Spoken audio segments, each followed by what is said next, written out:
बिस्मिल्लाहिर्रहमानिर्रहीम, अस्सलाम वालेकुम। आप सभी का इस्तकबाल है। आप देख रहे हैं प्रोग्राम स्पेशल रिपोर्ट। आपका मेजबान मीर हिलाल हाजुरी हाजिर खिदमत। और स्पेशल रिपोर्ट में आज दूसरे दिन भी यानी आज 3 अगस्त की तारीख है और 3 अगस्त की तारीख इस वजह से भी स्पेशल है क्योंकि जम्मू कश्मीर को जो स्पेशल स्टेटस दिया गया था, जिसे 5 अगस्त को हटाया गया और उसे मनसूख किया गया और उसके बाद ऑनरेबल सुप्रीम कोर्ट के अंदर उसकी मनसूखी के खिलाफ जो दरख्वास्तें 18 दरख्वास्तें थी, तो 18 वकीलों की जो टीमें हैं वो सुप्रीम कोर्ट ऑफ इंडिया के अंदर आज हैं और इस हवाले से कपिल सिब्बल कल से ही लगातार दफा 370 की दिफा के लिए ऑनरेबल सुप्रीम कोर्ट के अंदर, जहां पर 5 रुकनी जो बेंच है उनके सामने अपने दलाइल दे रहे हैं। और कल से ही हमने देखा कि कपिल सिब्बल दफा 370 without the concurrence of Jammu and Kashmir constituent assembly पर और ज्यादा जोर दे रहे हैं और वो कहते हैं कि तब तक इससे हटाया नहीं जा सकता है जब तक ना जम्मू कश्मीर की असेंबली से कॉन्करेंस दे। और आज की डेट में जब कॉन्स्टिट्यूएंट असेंबली नहीं है तो उसमें उनका कहना है कि ये अब परमानेंट फीचर बन चुका है और इसको हटाया नहीं जा सकता है। और इसी के आसपास जो कानूनी नुकात है, जो क्लाज है, उस पर जो बेंच है वो सवालात उठाती है और सुप्रीम कोर्ट के अंदर कपिल सिब्बल जो कि नेशनल कॉन्फ्रेंस की दरख्वास्त पर यहां पर उनकी वकालत करते हैं, तो उनकी जनब से उसकी वजाहत भी दी जा रही है। सीनियर एडवोकेट कपिल सिब्बल ने कहा है कि लेजिस्लेचर के पास जम्मू कश्मीर के आईन के मुताबिक आर्टिकल 370 को मनसूख करने की सिफारिश करने का इख्तियार नहीं है, यानी जम्मू कश्मीर की लेजिस्लेटिव असेंबली भी इसे सिफारिश नहीं कर सकती है। उनका मजीद कहना था कि अगर आप असूली तौर पर कहते हैं कि पार्लियामेंट खुद को आईन साज असेंबली में तब्दील कर सकती है, तो हम कहां जाएंगे? इस मामले को भूल जाए जज साहब, मैं अपने मुस्तकबिल के बारे में बहुत ज्यादा परेशान हूं। फिर अगर आईन साज असेंबली के इख्तियारात कानून साज असेंबली या पार्लियामेंट लेती है तो फिर हम खतरे में हैं, ये कपिल सिब्बल ने यहां पर कहा। कपिल सिब्बल ने 1954 से लेकर 1950 के आईन जम्मू कश्मीर पर इतलाक के अहकामात का भी हवाला दिया ताकि ये इस्तेलाल किया जा सके कि जम्मू कश्मीर की हदूद से मुतल्लिक कोई बिल जम्मू कश्मीर हुकूमत के आईन साज असेंबली मंजूर किए बगैर मंजूर नहीं किया जा सकता। उन्होंने मजीद कहा कि सदारती हुक्म साल 2019 से कानून साज असेंबली में सदर को मनसूख करने की सिफारिश करने के लिए आर्टिकल 368 का इस्तेमाल नहीं कर सकता है, क्योंकि केसु आनंद भारती बमुकाबला रियासत केरला 1973 अदालत के साबिका फैसले में इससे वाज़ेह तौर पर रोक दिया गया है कि सदारती हुक्मनामे से ऐसा नहीं किया जा सकता है। आप आईन में इस इस्लाह की तशरीह कैसे कर सकते हैं जज साहब, जिसमें आईन साज असेंबली को कानून साज असेंबली कहा गया हो? ये कपिल सिब्बल का रिमार्क्स थे। कपिल सिब्बल ने यह भी मजीद दावा किया कि आप आईन में किसी इस तरह की तशरीह कैसे कर सकते हैं जो कि आईन साज असेंबली को कानून साज असेंबली के तौर पर कहे। मैं नहीं समझा हम किस तशरीह के तहत, किस आर्टिकल के तहत ऐसा कर सकते हैं, ये भी उन्होंने कहा है। उन्होंने कहा कि अगर आईन साज असेंबली बनती है तो पार्लियामेंट मुतसबाना तरीके से काम करेगी, यानी उन्होंने मजीद कहा कि अगर पार्लियामेंट आईन साज असेंबली बन जाती है तो ये जमाती तरीकेकार से, यानी जो पार्टी का नजरिया होता है उसी के तरीकेकार से फिर काम करेगी और इस तरह से पार्लियामेंट आईन साज असेंबली को हासिल इख्तियारात नहीं ले सकती है। हालांकि इस दौरान सिब्बल से मुखातिब होते हुए जो ऑनरेबल चीफ जस्टिस हैं उनकी जानब से भी कई नुकात जो है उठाए गए और सिब्बल को मुखातिब करते हुए चंद्रचूड़ ने इस्तफसार किया, आपकी दलील यह है कि जो काम आईन साज असेंबली को करना है वो कानून साज असेंबली नहीं कर सकती है, जब आईन साज असेंबली ना हो तो क्या होता है? क्या आप एक ताजा तकरीर कर सकते हैं? हालांकि सिब्बल ने दावा किया कि आप आईन में किसी इस तरह की तशरीह कैसे कर सकते हैं जो कि आईन साज असेंबली को कानून साज असेंबली के तौर पर कहे, यह भी उन्होंने कहा। सिब्बल के दलाइल का खुलासा करते हुए जस्टिस कोल ने रिमार्क्स थे। उन्होंने कहा कि आप जो कह रहे हैं वो ये है कि जबकि आईन के दीगर दफात बुनियादी ढांचे के खिलाफ होने के अलावा एक अमल के जरिए तरमीम करने के काबिल हो सकती है, ये एक ऐसी शिक है जिसमें कभी तरमीम नहीं की जा सकती। कल अगर जम्मू कश्मीर के लोग ये कहें कि हमें आर्टिकल 370 नहीं चाहिए तो फिर वो कहां जाए? तो क्या जम्मू कश्मीर की लेजिस्लेटिव असेंबली वो सिफारिश नहीं कर सकती है? तो उस पर कपिल सिब्बल ने कहा कि इस तरह के जो इख्तियारात है वो सिर्फ आईन साज असेंबली को है। इशफाक गौहर इस वक्त हमारे साथ मौजूद है, उनसे भी जानने की कोशिश करेंगे, लेकिन थोड़ा सा पहले आपको दिखाएंगे कि आज सुप्रीम कोर्ट के अंदर जो कार्रवाई चली है उसमें कपिल सिब्बल ने कौन कौन से नुकात रखे, मुख्तसरन दिखाएंगे और उसके फौरन बाद लौटेंगे।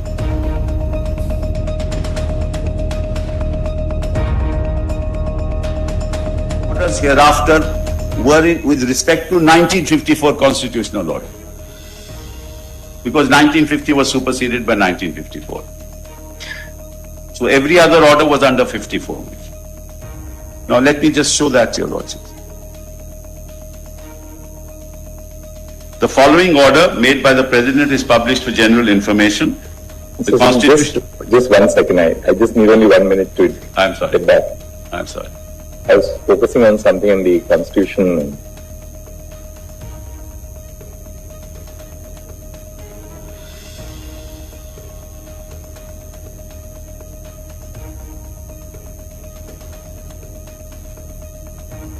Which volume would you? Volume, documents, volume 3, PDF page 1313. Says the Constitution application to Jammu Kashmir Order 1954 in exercise of the powers conferred by Clause 1 of Article 370 of the Constitution, the President, with the concurrence of the government of the state of Jammu and Kashmir, is pleased to make the following order. The order may be called the Constitution application to Jammu Kashmir Order 1954. It shall come into force on the 14th of May 1954 and shall thereupon supersede the Constitution application to Jammu Kashmir Order 1950. Now see what happens thereafter. The provisions of the Constitution, which in addition to Article 1 and Article 370, because that's Clause C, Madam, shall apply in relation to the state of Jammu and Kashmir, and the exceptions and modifications subject to which they shall apply shall be as follows. Now, preamble. That's the power under D. In with concurrence.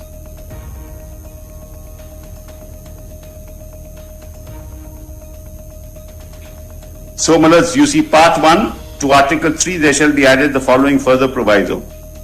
Provided further that no bill providing for increasing or diminishing the area of the state of Jammu and Kashmir or altering the name or boundary of that state shall be introduced in Parliament without the consent of the legislature of that state. Now this is passed by the constitutional order applicable to Jammu and Kashmir. That's the solemn promise, Mullah, that has been made, that you will not change the boundaries. And that's with concurrence. And that's exactly what they did, without concurrence.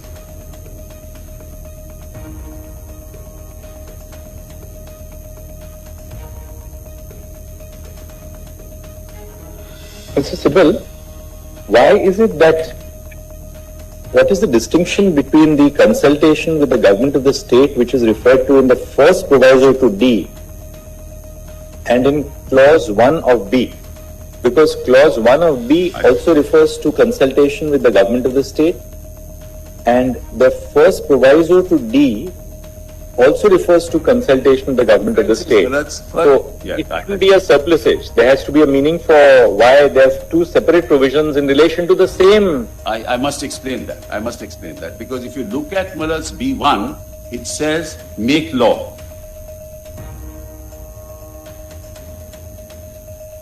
It's not in relation to the same thing. So it says make law with respect. So it only deals with the lists. If it comes to instrument of accession, those 4 items. Actually, I was looking at it this way possibly. I mean, just thinking aloud. Maybe wrong, correct me if I'm wrong. B1 refers to the specification of matters, Yes. on which चलिए supreme court के अंदर जो दलाइल चले तो उसमें justice Kaul ने कपिल सिब्बल से मुखातिब होते हुए कहा कि आईन एक जिंदा दस्तावेज है, इसमें कोई शक नहीं है, लेकिन जामिद नहीं है, यानी स्टैटिक नहीं है। और सिब्बल से जब उन्होंने पूछा तो फिर उन्होंने कपिल सिब्बल से यह भी सवाल पूछा कि इससे तब्दील करने का कोई तरीकाकार नहीं है, यानी क्या आर्टिकल 370 को हम तब्दील नहीं कर सकते हैं? ये सवाल उन्होंने वापस किया और कहा कि अगर इसे तब्दील करना चाहे, और फिर क्या आप ये भी कह रहे हैं कि अगर तमाम कश्मीरी चाहें तो इसे तब्दील नहीं किया जा सकता है? ये जस्टिस कौल के रिमार्क्स थे और सवालिय अंदाज में वो कपिल सिब्बल से पूछ रहे हैं। कपिल सिब्बल ने जवाब में क्या कुछ कहा? कपिल सिब्बल ने जवाब में कहा कि आर्टिकल 370 में तरमीम का कोई अमल ही नहीं है, यानी इसको कोई तरमीम नहीं की जा सकती है, कोई अमेंडमेंट नहीं की जा सकती। ये एडवोकेट कपिल सिब्बल की जानिब से कहा। चीफ जस्टिस ऑफ इंडिया के सवाल का जवाब देते हुए कपिल सिब्बल का कहना था कि आर्टिकल 370 में तरमीम या मनसूखी का कोई अमल ही नहीं है, कोई प्रोसेस ही नहीं, प्रोसीजर ही नहीं है। खासतौर पर चूंकि जम्मू कश्मीर का आईन वाज़ेह करता है कि ऐसी कोई भी बिल लेजिस्लेचर में पेश नहीं किया जा सकता है। कुल मिलाकर आज इस नुक्ते को लेकर काफी जो है क्लास देखे जा रहे थे, कानूनी नक्ते लिए जा रहे थे। हालांकि कभी अभी सुप्रीम कोर्ट इब्तिदाई मरहले में इसे सुन रहे हैं और माना जाए कि इसमें काफी वक्त लगेगा। इशफाक गवाहर हमारे एग्जीक्यूटिव एडिटर इस वक्त हमारे साथ हैं, उनसे भी जानने की कोशिश करेंगे कि आज ज्यादा तौर पर इसी चीज को लेकर अदालत का और उसके साथ साथ जो वकील है कपिल सिब्बल उसका नुक्ता था कि 370 जो है ये परमानेंट फीचर है। इशफाक, क्या आप तक मेरी आवाज पहुंच रही है? जी बिल्कुल। तो क्या कुछ खास नुक्ते आज जो है कपिल सिब्बल की जानिब से उभारे गए और ऑनरेबल कोर्ट के अंदर जो ऑनरेबल जस्टिस हैं, जस्टिस साहिबान हैं, तो उनकी जानिब से कौन कौन से नुकात उभारे गए? देखिए, जहां तक हम आज की समाअत की बात करें, जो आज दूसरा दिन था समाअत का, तो इस समाअत के अंदर आज चीफ जस्टिस साहब ने, जस्टिस सूर्यकांत साहब ने और जस्टिस जावेद साहब ने सवाल और जस्टिस कोल साहब ने सबने सवाल उठाए, क्योंकि आज जो टाइम अलॉट किया गया था कपिल सिब्बल साहब को और उसको आज कंक्लूड करना था, उनके 10 घंटे जो मुकम्मल हो रहे थे, तो इतने कुछ सवाल भी थे। क्योंकि सवाल जब आज कपिल सिब्बल बता रहे थे कि 370 एक परमानेंट आर्टिकल है और इसमें तरमीम का कोई गुंजाइश नहीं है, तो जस्टिस जावेद साहब ने सवाल पूछे, सीजीआई साहब ने सवाल पूछे और सिब्बल उनका जवाब जो है वो देते रहे हैं। लेकिन कुल मिलाकर अगर देखें, जो आज की निशस्त थी, जैसे मैंने कल आपको कहा था कि तकरीबन आधे दर्जन से ज्यादा सवाल, 10 से 12 सवाल जो थे वो सीजीआई ने पूछे थे। आज सभी जज साहबान ने क्रॉस क्वेश्चनिंग की है और कपिल सिब्बल लगातार ये बताते रहे कि 52 और 52 और उसके बाद की पोजीशन क्या कुछ है। कॉन्स्टिट्यूशन ऑफ जम्मू कश्मीर 2 बार उधर उन्होंने रेफरेंस देकर पढ़ा। फिर उस वक्त के जो गवर्नर थे उनका क्या रोल रहा, साबिका सदर जब हुआ करते थे रियासतों के अंदर, जम्मू कश्मीर के अंदर, और फिर प्राइम मिनिस्टर हुआ करता था, उनका किस तरीके से पैचअप होता था, तो वो सारी डिटेल्स उन्होंने बताई और ये कहा कि ये जो मुआहिदा और एक्ट हुआ था ये दरअसल 2 रियासतों के बीच नहीं बल्कि 2 मुल्कों के बीच हुआ था। लेकिन फिर वो सारी प्रोस्पेक्टिव को समेत उन्होंने इस बात को जोर दिया कि जो प्रोसीजर अडॉप्ट किया गया है वो प्रोसीजर सही नहीं है, जिस पर जस्टिस जावेद साहब ने कहा कि ऑलरेडी कल भी इस बात को नोट किया गया और आज भी हम बता रहे हैं कि पार्लियामेंट के पास इख्तियार है कि वो तरमीम कर सकते हैं और बाज़ाब्ता तौर पर दरख्वास्त जम्मू कश्मीर से आई है जब हमने कानूनी पहलुओं को देखा। तो इस तरीके से आज का दिन जो है वो लगभग मुकम्मल हुआ है और अब जो ये समाअत है ये परसों या 8 तारीख को ये होगी, क्योंकि कल इसमें समाअत नहीं होनी है, फिर सैटरडे संडे भी छुट्टी है, मंडे को भी नहीं है, ट्यूसडे को ये समाअत होगी। और फिर सबसे सीनियर जो नंबर 2 पे वकील है वो है गोपाल सुब्रमण्यम साहब, जो सीनियर एडवोकेट है, उन्हें भी पूरे 10 घंटे दिए गए हैं और वो रिटन सिनॉप्सिस जो उनके हैं वो ऑलरेडी दे दिए गए हैं और तकरीबन 137 सफ़ात पर वो अपनी दलील पेश करेंगे 10 घंटों के दौरान। जानकारी देने के लिए और अपना नुक्ते नजर रखने के लिए हमारे एग्जीक्यूटिव एडिटर इशफाक गवाहर दिल्ली से हमें अपडेट कर रहे थे। तो कुल मिलाकर आज के बाद जो ये केस की जो समाअत है अब मंडे को होगी और आज जो है कपिल सिब्बल ने अपने सभी नुकात जो है वो ऑनरेबल कोर्ट के सामने रखे हैं।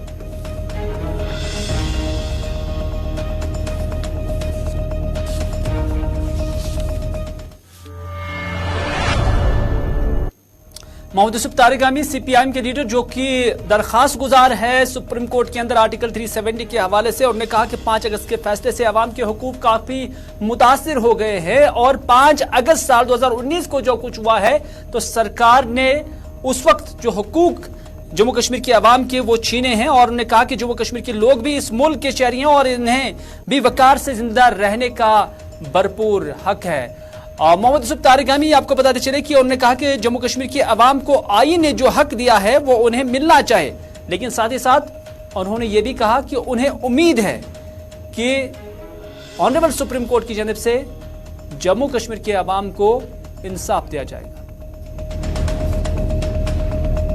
हमारी नज़र में अभी इस रिजीम में, बीजेपी के रिजीम में, जब से 5 अगस्त से लेकर आज तक उन्होंने एक हिस्टोरिक स्टेट को डाउन साइज किया, डिवाइड किया, और जो कॉन्स्टिट्यूशनल बॉन्ड था रिलेशनशिप का उस पर असॉल्ट किया। हमारी नज़र में उससे काफ़ी जो राइट्स हैं आवाम के वो मुतासर हुए हैं। उनको बहाल करना बहुत ज़रूरी है।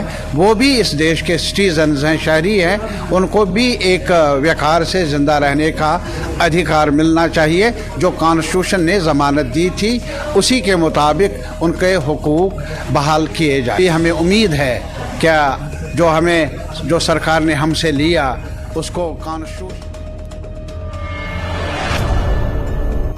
नाज़रीन, मुजफ्फर इकबाल खान भी एक वकील है जो आर्टिकल 370 को लेकर अदालत के सामने पेश होंगे, और उन्होंने कहा, हमने हमारे नुमाइंदे ताबिश कमाल के साथ जब आज बात की तो उन्होंने कहा कि 370 का मामला सुप्रीम कोर्ट के अंदर एक बड़ा मामला है और मुझे लगता है कि ये मामला बहुत आगे खींचेगा। अभी जम्मू कश्मीर की आवाम की सभी नजरें सुप्रीम कोर्ट पर मरकूज है, और साथ ही साथ उन्होंने ये भी कहा कि कपिल सिब्बल नेशनल कॉन्फ्रेंस की पिटीशन पर अदालत में दलाइल दे रहे हैं। अलबत्ता गुलाम नबी आजाद की कोई दरख्वास्त यहां पर नहीं है। आपको याद ही होगा कि गुलाम नबी आजाद ने कल ही दावा किया था कि उनकी दरख्वास्त पर या उनकी गुजारिश पर कपिल सिब्बल सुप्रीम कोर्ट के अंदर आए, लेकिन नेशनल कॉन्फ्रेंस और मुजफ्फर इकबाल खान का यह दावा है कि कपिल सिब्बल नेशनल कॉन्फ्रेंस की दरख्वास्त पर है, न कि गुलाम नबी आजाद की दरख्वास्त पर वहां पर पेश हुए।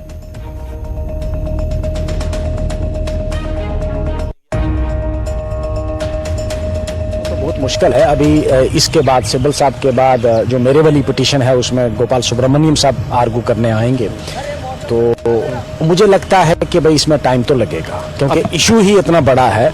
मैं बताऊं कि तारीखी तौर पर अगर आप देखेंगे तो केशवानंदा भारती और एसआर बोमई के बाद 94 में जो जजमेंट आई है सुप्रीम कोर्ट की, उसके बाद ये पहला मौका है कि सुप्रीम कोर्ट को दोबारा आर्टिकल 356 को और आर्टिकल 370 के एब्रोगेशन को पहली बार कंसीडर करने का मौका मिला है। तो जाहिर सी बात है, एक बहुत बड़ा इशू है।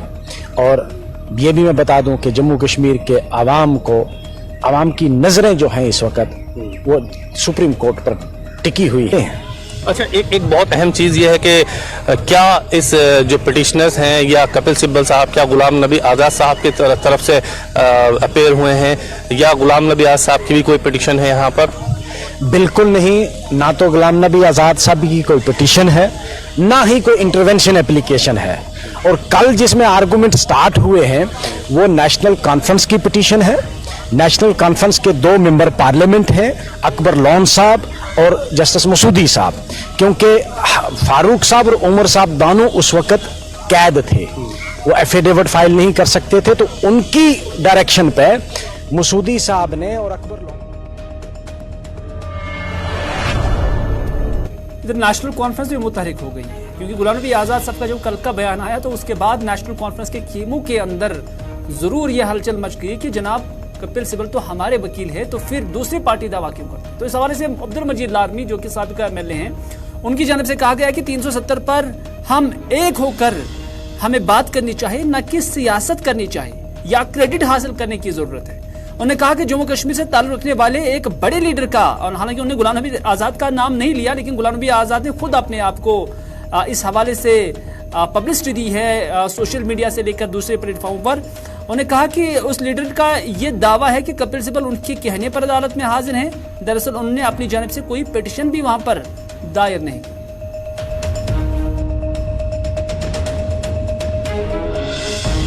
पहले तो मैं यही कहूंगा कि इस पर तो सियासत नहीं करनी चाहिए। ये मसला जो है ये जम्मू कश्मीर के लोगों का मसला है। इस पर मतलब एक होके सबको बात करनी चाहिए। कोई इसका क्रेडिट ले ले कि कपिल सिब्बल मेरा वकील है। जिन लोगों ने ये कहा, जिस लीडर ने ये कहा, बहुत बड़ा लीडर, हिंदुस्तान का माना हुआ लीडर है, उसने कहा कि कपिल सिब्बल हमारा वकील है। उसने पेटिशन ही दायर नहीं की। और अगर उसने पेटिशन दायर की होती तो मैं मान लेता कि कपिल सिब्बल उनका वकील है। या दूसरी पार्टी है यहाँ पे, उन्होंने यहाँ पे बड़े प्रेस कॉन्फ्रेंस देते हैं, वो कहते हैं, ये कहते हैं। अगर वो सीरियस होती तो वो दिल्ली में होते, उनकी भी कोई पेटिशन नहीं है वहां पे। तो उल्टा हम इस पर सियासत करते हैं कि मैं कपिल सिब्बल मेरा वकील है, वो है, ये तो गलत बात है। शशि थरूर जो कि कांग्रेस के सीनियर मोस्ट लीडर हैं, साबिका वजीर भी हैं, उन्होंने कहा कि कोर्ट के अंदर 370 को लेकर जो कुछ चल रहा है वो कोर्ट का डिस्क्रिशन है, लेकिन उनका कहना है कि पिछले 9 साल से जम्मू कश्मीर में लोगों को अपना नुमाइंदा चुनने के मौके से अवाम को महरूम रखा गया, यानी इलेक्शन नहीं हुए। उन्होंने कहा कि यह मुल्क में पहली ऐसी जगह है जहां इस हक से अवाम को महरूम रखा गया। हम मुतालबा करते हैं कि जो लोग जेलों में हैं उन्हें भी रिहा किया जाए और जम्मू कश्मीर के अवाम को अपनी पसंद की चुनी हुई सरकार चुनने का मौका दिया जाए।